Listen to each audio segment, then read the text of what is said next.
That is 5.2 first sum போடலாம். Find the mode of the following data. நமக்கு 3 average இருக்கு. mean, median, mode. இப்போ mode என்னன்னு பார்த்தீங்கன்னா எது நிறைய தடவை ரிப்பீட் ஆகுது. Maximum repeating units. Maximum repeating தான் நம்ம என்ன சொல்லுவோம் மோடுன்னு சொல்லுவோம். சரியா? இப்போ இந்த மோடுக்கு நம்ம அசெண்டிங் ஆர்டர்லயோ டிசெண்டிங் ஆர்டர்லயோ அரேஞ்ச் பண்ணணும்னு அவசியம் கிடையாது. பண்ணியும் போடலாம், செய்யாம போட்டாலும் கரெக்ட். ஆனா மீடியனுக்கு மட்டும்தான். சரியா? மோடு மீனுக்கும் மோடுக்கும் அரேஞ்ச் பண்ணணும்னு அவசியம் கிடையாது. மீடியனுக்கு மட்டும் என்ன பண்ணணும்? எய்தர் அசெண்டிங் ஆர்டர்லயோ இல்ல டிசெண்டிங் ஆர்டர்லயோ நம்ம என்ன பண்ணணும்? அரேஞ்ச் பண்ணணும். இப்போ இது பாத்தீங்கன்னா இது நம்பர்ஸ் நம்ம எழுதிக்கலாம்.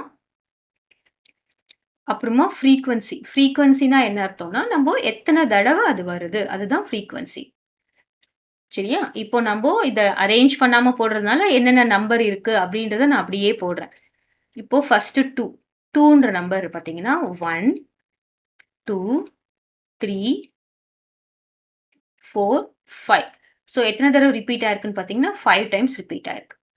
நெக்ஸ்ட் 4 நம்பர் கொடுத்துருக்காங்க. 4ன்ற நம்பர் பாத்தீங்கன்னா 1 2 3. ஸோ 4ன்ற நம்பர் எத்தனை தடவை ரிப்பீட் ஆயிருக்கு? 3 டைம்ஸ் ரிப்பீட் ஆயிருக்கு. அடுத்ததா இங்க 5ன்ற நம்பர் கொடுத்துருக்காங்க. 5. 5 வந்து 1 2 2 டைம்ஸ் தான் வந்திருக்கு. ஓகே. நெக்ஸ்ட் நம்பர் என்னன்னு பாத்தீங்கன்னா 6. இது 6 நம்பர் எத்தனை தடவை வந்திருக்கு பாருங்க 1 2. ஸோ 6ம் 2 டைம்ஸ் தான் வந்திருக்கு. நெக்ஸ்ட் நம்பர் என்ன பார்த்தோம்னா 7. 7 எத்தனை தடவை வந்திருக்கு? 7 வந்து 1 2 2 டைம்ஸ் தான் வந்திருக்கு. நெக்ஸ்ட் என்ன இருக்கு? இங்க 8 இருக்கு. 8 எத்தனை தடவை வந்திருக்கு பாருங்க 8 இஸ் ஒன்லி 1 டைம். அப்புறமா 10 இருக்கு 3 இருக்கு. ரெண்டுமே எவ்வளோ 1 டைம் தான் வந்திருக்கு.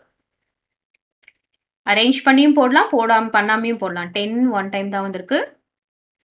நெக்ஸ்ட் 3 பாத்தீங்கன்னா 3யும் 1 டைம் தான் வந்திருக்கு.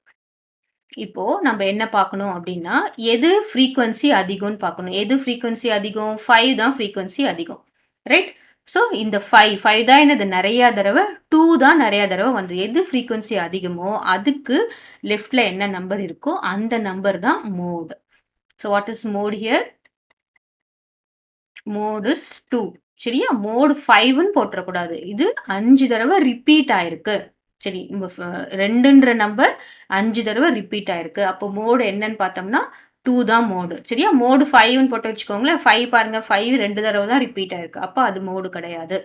நம்பர்ஸ் தான் மோடு. ஃப்ரீக்வன்சியை நம்ம கன்ஃபியூஸ் பண்ணிக்க கூடாது. What is a mode? Mode here is 2.